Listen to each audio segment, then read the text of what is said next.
Na siku hizi watu wanakuja na magonjwa mengine hata. Sasa meningitis ni ugonjwa gani? Acha iko hivi itakuwa. Wewe next. Bana tembea haraka bwana. Unalia mwanaume? Meno imefanya nini meno? Bwana huyu shida yake nini? Hiti sana.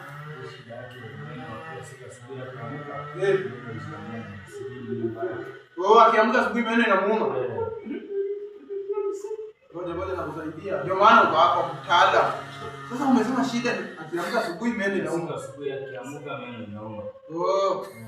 Tulia. Sasa kijana, umejaribu kuamka mchana? Sasa. Si amesema akiamka asubuhi meno inamuuma.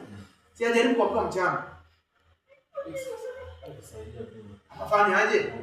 Meno inauma. Kwani kazi ya meno unafanya nini?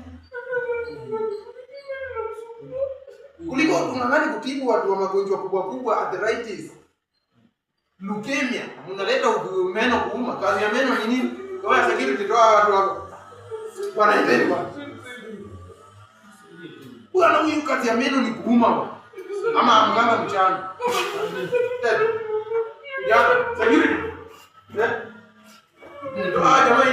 Hello ba. Cheki wewe nani? Utaniharibia fridge wewe. Utaharibu hiyo fridge. Unasemaje bwana?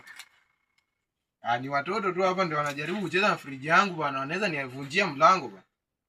Wewe ukimaliza kukunywa maji unarudisha kikombe kwa dispenser bwana. Shida yako inakuwa gani? Watu unasemaje?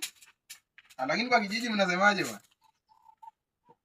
Mimi huko town si mbaya. Wewe nani? Nilete kifungu ya gari ya black. Leta gari ya black. Wewe kijana nitakufuta kazi bwana.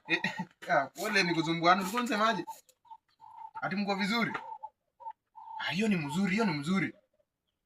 Hata huku nimeandika wafanyikazi 9, lakini kuna huyu mmoja anasumbua sana bwana. Mpeke yake anakula ugali ya watu 6 bwana. Kabati za hii hata ile posho mili yangu alishaangusha. Akata kiasi nitakupigia.